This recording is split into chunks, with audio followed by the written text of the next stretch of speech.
Creativity leads to thinking, thinking leads to knowledge, and knowledge makes you brave. Guest, come chief speaker of today's occasion, Alhaj Khaliluddin Majumdar Sahib, distinguished delegates coming here from all across the Warraq Valley. I'd just like to express my heartiest gratitude to this institution and the management and the fraternity of this Al-Amin Academy for significantly organizing the second annual day celebration and the science exhibition here in the school campus.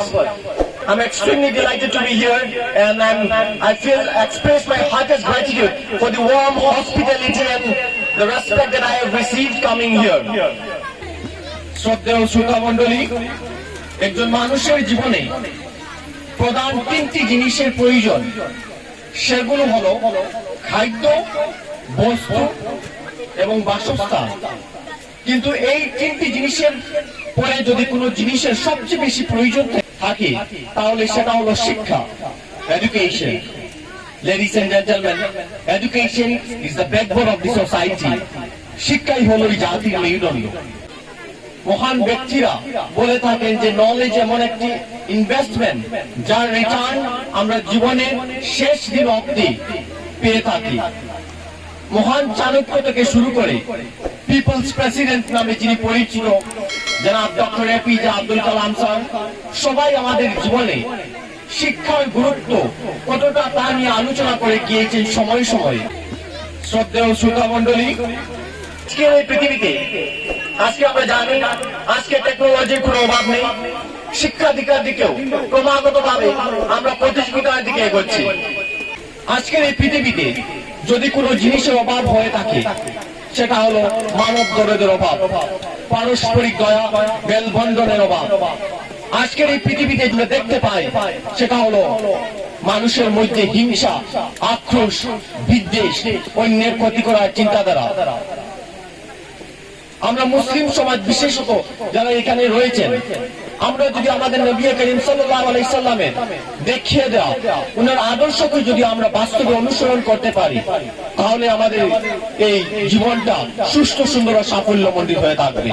শুধু দর্শক বৃন্দ, আমাদেরকে ধর্মীয় শিক্ষাও নিতে হবে, আমাদেরকে জাগতিক শিক্ষাও অর্জন করতে হবে। আজকে আমাদের মাননীয় প্রধানমন্ত্রী মহোদয় শ্রী নরেন্দ্র দামোদর মোদী যে স্বপ্ন দেখছেন ভারতবর্ষকে একটি গ্লোবালি সুপার পাওয়ার রাষ্ট্র হিসাবে গঠন করার জন্য আগামী 2030-এর মধ্যে, সেই স্বপ্ন তখনই পূরণ হবে যখন আমরা আমাদের ছেলে মেয়েদেরকে সুশিক্ষায় শিক্ষিত করে তুলব। তাই আমি এই স্কুল কর্তৃপক্ষকে এবং ম্যানেজমেন্ট যারাই রয়েছেন প্রত্যেককে অনুরোধ করবো, আমরা যাতে মাইকের পিছনে যাতে না যাই, আমরা যাতে গ্রেডের উপরে না যাই। আজকে আমি জানতে পেরেছি, আমরা বিভিন্ন সিএমআই এর রিপোর্ট অনুযায়ী আমরা দেখতে পাচ্ছি যে আনএমপ্লয়মেন্টের হার খুবই বেশি আমাদের দেশে। আজকে আমরা জানি আজকে ভারতবর্ষে গ্রাজুয়েশনের হার থেকে আমাদের আনএমপ্লয়মেন্টের হারটা বেড়ে গিয়েছে। The number of youth are attempting suicide just because of the unemployment. ওদের আনএমপ্লয়মেন্ট কারণে যুবকরা, যুবতীরা আমাদের ভারতবর্ষে কয়েক হাজার যুবক যুবতীরা শিক্ষিত হয়ে কোনো কাজের কোনো জায়গা না পেয়ে ওরা সুইসাইড করতে বাধ্য হয়েছে। কিন্তু আমাদেরকে সেটা বুঝতে হবে। আজকে আমি সায়েন্স এক্সিবিশন তখন হয়েছিল, তখন আমি সেটা বলেছি আমাদের শিক্ষক মন্ডলীকে, এবং আমি আবারও এখানে অনুরোধ করতে যাব আমাদের ম্যানেজমেন্ট কমিটি যারাই রয়েছেন। আজকে আপনারা জানেন আজকে আমরা যুবক ভাইরা প্রত্যেক ঘরে আমরা মোবাইল ফোন রয়েছে। সেই মোবাইল ফোনে, স্মার্টফোনে আপনারা নিশ্চয়ই জানেন আজ এই ইন্টারনেটে, এই মোবাইলের মধ্যেই সবকিছু আপনারা পাবেন যদি আপনারা সেটা সঠিকভাবে ব্যবহার করেন। দর্শক বৃন্দ, আপনারা নিশ্চয়ই জানেন মাইক্রোসফট, আপনারা নাম শুনেছেন, মাইক্রোসফট, গুগল, ফেসবুক, মেটা, যার অধীনে ফেসবুক, ইনস্টাগ্রাম সেই সব চলে। সেই সব সফটওয়্যার বিভাগে যারা এখন এই নিযুক্তি যারা দিয়েছে বা দিতে যাচ্ছেন ভবিষ্যতে, তারা আজকে আমাদের ব্রেন থেকে ওরা নিযুক্তি দেয় না।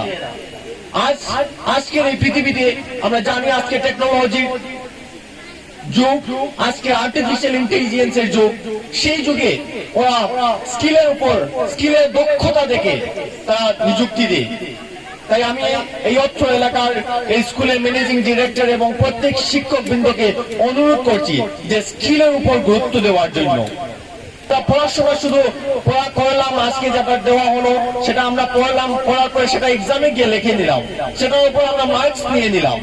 আজকের এই প্রতিযোগিতার যুগে আপনাদেরকে মার্কস থেকে বেশি গুরুত্ব আপনাদের স্কিলস। যদি কোনো বাচ্চাকে দেখেন সে খেলাধুলায় ভালো, আমি আপনাদের গার্জিয়ানকে বিশেষভাবে অনুরোধ জানাচ্ছি, যদি দেখেন আপনার ছেলেকে ক্রিকেটে খুব ভালো ক্রিকেট খেলায়, তাকে ক্রিকেটের উপর ইনভেস্টমেন্ট করুন, সঙ্গে সঙ্গে তাদের জেনারেল শিক্ষায় শিক্ষিত করে তুলুন। যদি দেখেন আপনার ছেলে গানে খুবই ভালো, আপনার ছেলে ডান্সিং এ খুবই ভালো, আপনার মেয়েকে দেখছেন সিঙ্গিং এ খুব ভালো, গিটার বাজাতে পারে, তাকে সেই দিকে তার ইনভেস্টমেন্টই করুন। আপনাদের যতটি সাবজেক্ট রয়েছে, in addition to that subjects, আপনারা একদিন হিউম্যানিটির উপর, মানবতার উপর শিক্ষা দেন আপনাদের ছাত্রছাত্রীদের। স্কিল ডেভেলপমেন্টের উপর তাদেরকে গুরুত্ব দিন।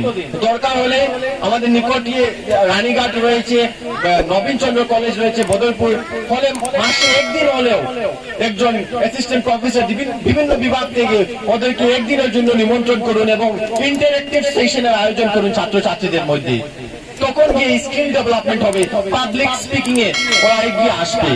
তাই আমি বিনম্রভাবে অনুরোধ করব এই স্কুল কর্তৃপক্ষকে যে স্কিল ডেভেলপমেন্টের উপর কাজ করার জন্য, এবং যারা গুড কমিউনিকেশন স্কিলস রয়েছেন তাদেরকে সেই দিকে এগিয়ে নিয়ে যেতে যাতে সঠিক পথ দেখান আমার স্কুলের শিক্ষক বৃন্দ। এটাই আমার অনুরোধ থাকবে।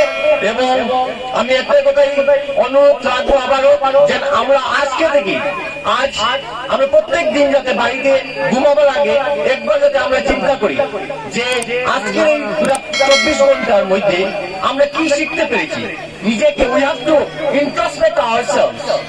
আমরা যাতে আমাদের নিজেকে এই কোয়েশ্চেনটা করি যে আমরা আজকের দিনে কি শিখতে পারলাম। যদি দেখি আমরা আজকের দিনে কিছু শিখতে পারলাম না, তখন আমাদের দায়িত্ব, আজকে আমাদের মোবাইল ফোন রয়েছে, আমাদের বহু শিক্ষিত ব্যক্তিরা রয়েছেন আমাদের আশেপাশে, তাদের কাছ থেকে জানা।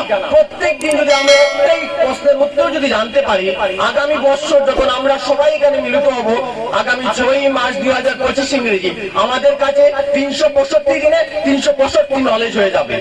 সেই তত্ত্ব আমাদেরকে উচিত আজকের এই জানি Nelson Mandela, one of the greatest freedom fighters from the land of South Africa, উনি বলেছিলেন একদা, education is the only weapon through which we can change the whole world। শিক্ষাই হলো একমাত্র একটি অস্ত্র যেটা দ্বারা আমরা সমাজে পরিবর্তন আসবো। এবং আমাদের নবী করিম, আমরা মুসলিম ধর্মাবলম্বী যারাই রয়েছে, আমরা জানি আজকে ভারতবর্ষ যুবকদের দেশ, আমরা চাই আমাদের পরিবর্তন আসুক, কিন্তু পরিবর্তন এমনিতে আসবে না। আল্লাহ বারবার বলছেন, Allah does not change the condition of a person or a community until and unless they change themselves। আল্লাহ তাআলা কোনো ব্যক্তি বা কোনো সম্প্রদায়ের অবস্থা ততক্ষণ পর্যন্ত পরিবর্তন করেন না যতক্ষণ পর্যন্ত সেই জাতি বা সেই ব্যক্তি নিজে থেকে পরিবর্তন করার ইচ্ছা করে না। তাই আমি বিনম্রভাবে আবার অনুরোধ করছি আপনাদের এই এলাকার প্রত্যেক মামাদেরকে, নিজেদের ছেলে মেয়েদেরকে সুশিক্ষায় শিক্ষিত করে তুলুন। Because education is the only way through which the community can be lifted up. শিক্ষাই হলো একমাত্র একটা বস্তু যেটা দ্বারা আমরা সমাজকে পরিবর্তন করতে পারবো। আজ আমরা জানি মুসলিম সমাজকে মোস্ট মিসআন্ডারস্টুড রিলিজিয়ন বলা হয়। বিশ্বে ইসলাম ধর্মকে খুবই বেশি ভুল এবং অপপ্রচার করা হয়। এর মূল কারণ হলো আমরা নিজেরা মুসলিম হয়েও আমাদের ইসলাম ধর্মের কথাগুলো ভালো করে জানি না। তাই আমাদের কাজ হলো ধর্মকে ভালো করে জানতে হবে এবং ধর্মের মূলনীতি ও আদর্শগুলিকে সমাজে উপস্থাপন করতে হবে। আজ আমাদের মাননীয় প্রধানমন্ত্রী আত্মনির্ভর ভারত গড়ার স্বপ্ন দেখছেন। সেই আত্মনির্ভর ভারত তখনই সম্ভব যখন প্রত্যেক ঘরে আমরা নিজে থেকে সেলফ ডিফেন্সে আমরা এগিয়ে আসবো, আমাদের নিজেদের স্কিল ডেভেলপমেন্টে আমরা এগিয়ে আসবো, তখনই সম্ভব। শুধু লালকেল্লার ভাষণ দিলে আমাদের আত্মনির্ভর ভারত গড়া সম্ভব নয়। আজকের এই ভারতবর্ষে আমরা জানি বিভিন্ন জাতি জনগোষ্ঠী এই ভারতবর্ষ তখনই সম্ভব যখন অলরাউন্ড ডেভেলপমেন্ট হবে। শুধু এক কমিউনিটি ডেভেলপমেন্টে ভারতের নাম উজ্জ্বল হবে না, যখন এই বিভিন্ন জাতির জনগোষ্ঠীর ডেভেলপমেন্ট হবে তখন আমাদের ভারতের নাম বিশ্বের নাম হবে। তাই আমি বিনম্রভাবে প্রত্যেক মামাদেরকে অনুরোধ করছি, এই এমডি গুলজার হোসেন খুবই ভালো একটি ইনিশিয়েটিভ নিয়েছেন। আপনাদের অত্র এলাকায় আলামিন একাডেমি নামে একটি ইনস্টিটিউট গড়ে তুলেছেন। এই আলামিন একাডেমি আপনাদের সম্পদ। আপনাদের এই অঞ্চলে এরকম একটি ইনস্টিটিউশন গড়ে তোলা এটা সত্যি গর্বের বিষয়। আপনাদের সকলকে এগিয়ে আসতে হবে সেই স্কুলকে একটু উন্নত মানের স্কুল গড়ে তুলতে। এবং শুধু দর্শক বৃন্দ, পিপলস প্রেসিডেন্ট নামে যিনি সুপরিচিত ভারতরত্ন ডক্টর এপিজে আব্দুল কালাম, আপনারা নিশ্চয় শুনেছেন ডক্টর এপিজে আব্দুল কালামের নাম। উনার বাড়ি তামিলনাড়ু রাজ্যে একটি ছোট দ্বীপ রয়েছে রামেশ্বরম, সেই গ্রামে সেই দ্বীপের একটি ছোট গ্রাম রয়েছে রামেশ্বরম, সেখানে উনার বাড়ি। তিনি একটি ব্যাকওয়ার্ড ক্লাসের ফ্যামিলি থেকে বিলং করেন। সেই ছোট একটি গ্রামে সেই দ্বীপের থেকে উঠে তিনি শুধু ভারতের রাষ্ট্রপতি হয়ে দাঁড়িয়ে বৈজ্ঞানিক হিসাবে গোটা বিশ্বে সুপরিচিত ছিল। তো এখান থেকে আমরা বুঝতে পারবো গ্রামীণ একাডেমির ছাত্র ভারতের রাষ্ট্রপতি হওয়া সম্ভব যদি আপনারা আপনাদের ছেলে মেয়েদেরকে সুশিক্ষায় শিক্ষিত করে তোলেন। আমি বিনম্রভাবে অনুরোধ জানাচ্ছি নিজেদের ছেলে মেয়েদেরকে সুশিক্ষা করে তুলুন এবং তার সাথে সাথে স্কিল ডেভেলপমেন্টের উপর গুরুত্ব দিই। এই বলে আমি এই অঞ্চলের প্রত্যেক নাগরিকদেরকে অসংখ্য ধন্যবাদ জানাই। যেভাবে আপনারা ওয়ার্ম হসপিটালিটি এবং সম্মান দিয়েছেন, আমি সত্যি চিরকৃতজ্ঞ। এবং আমি ব্যক্তিগতভাবে অনুরোধ করতে চাইবো আমাদের মাননীয় বিধায়ক কাটিগড়া সমষ্টির যে ইনস্টিটিউশনে এমএলএ ফান্ডের তরফ থেকে কিছু হলেও একটি দেওয়ার জন্য token of gratitude. So ladies and gentlemen, I would just like to conclude my speech here, and before I conclude my speech, I would just like to end my speech with a शायरी। मंजिल से आगे बढ़कर मंजिल तलाश कर, मंजिल से आगे बढ़कर मंजिल तलाश कर, मिल जाए तुझको दरिया तो समुद्र तलाश कर। हर शीशा टूट जाता है पत्थर की चोट से, हर शीशा टूट जाता है पत्थर की चोट से, पत्थर ही टूट जाए वो शीशा तलाश कर। আপনাদের সবাইকে আবার অসংখ্য ধন্যবাদ জানিয়ে আমি আমার সংক্ষিপ্ত বক্তব্য এখানে শেষ করছি। নমস্কার, আসসালামু আলাইকুম।